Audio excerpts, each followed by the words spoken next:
Good evening and welcome to The Big Story, where we discuss the hottest topics of the day. I'm Kimberly Jia, coming to you live from the Straits Times newsroom. Good news to Singapore's internet-loving people. At the end of 2022, half of the island will be covered by the ultra-fast 5G network, so you get to surf the net at faster speeds than ever before. What's more, there will be 4 5G networks instead of the 2 that was initially planned for. I'm now joined by our tech editor, Minister Irene for Communication and Information S. Iswaran announced today that the government wants all 4 telcos, Singtel, StarHub, M1 and TPG Telecom to provide this service. Mr. Iswaran said, with the participation of more mobile network operators, IMDA expects the greater competition to benefit consumers and businesses and bring about greater choices, competitive prices and service innovation. With us today is our tech editor, Irene Tham, to tell us more. So let's get a cut to the core of it. Why is it 4 instead of 2? What changed? Well, it came after a 2-month-long consultation the IMDA conducted with the industry. There were calls during the consultation to involve all 4 telcos in the rollout of 5G networks to spur competition and innovation.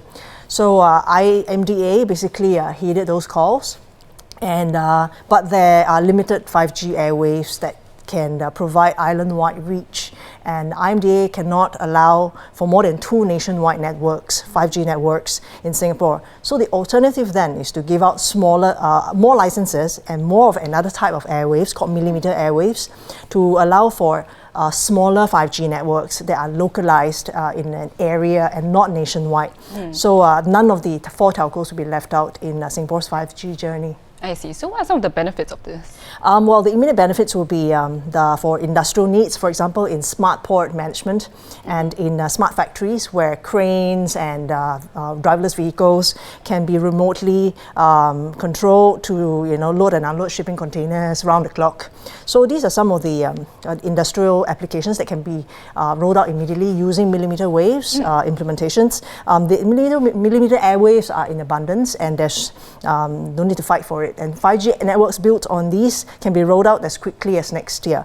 So, but comparatively, 5G airwaves to provide the nationwide reach, that is those in the 3.5 gigahertz range, they will only be available in 2021. That's a longer waiting time, which is why there's a 50% coverage requirement by end of 2022.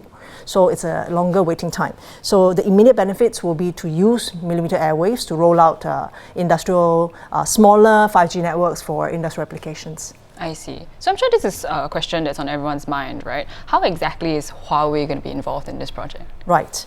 Well, the 2 nationwide 5G networks must be built with the most advanced standalone 5G networks that these technologies do not allow, that IMDA does not want 5G technologies to piggyback on existing 4G network technologies.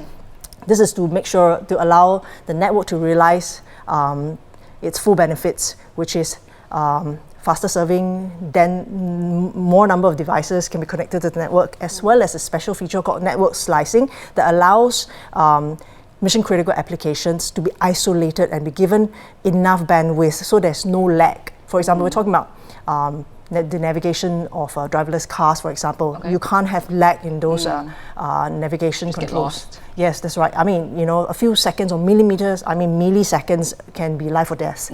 So, there's no tolerance for any lag for these. So these benefits can only be realized in a full-fledged 5G network built on standalone 5G technologies. And Huawei advantage is it has a lot of 4G implementations everywhere.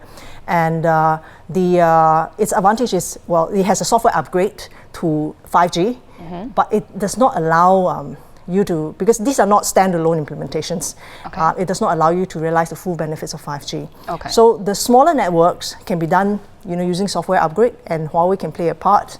But full-fledged requires telcos to look at their long-term investments rather than what I already have and how I can scale up you on my existing platform. Right. So you start from scratch. It's new. Yes, completely new. And so this gives every vendor a chance, an opportunity to be part of the network. I see. So thanks, Irene, for sharing more with us. And if you'd like to read her full story, do head on to our website, straitstimes.com.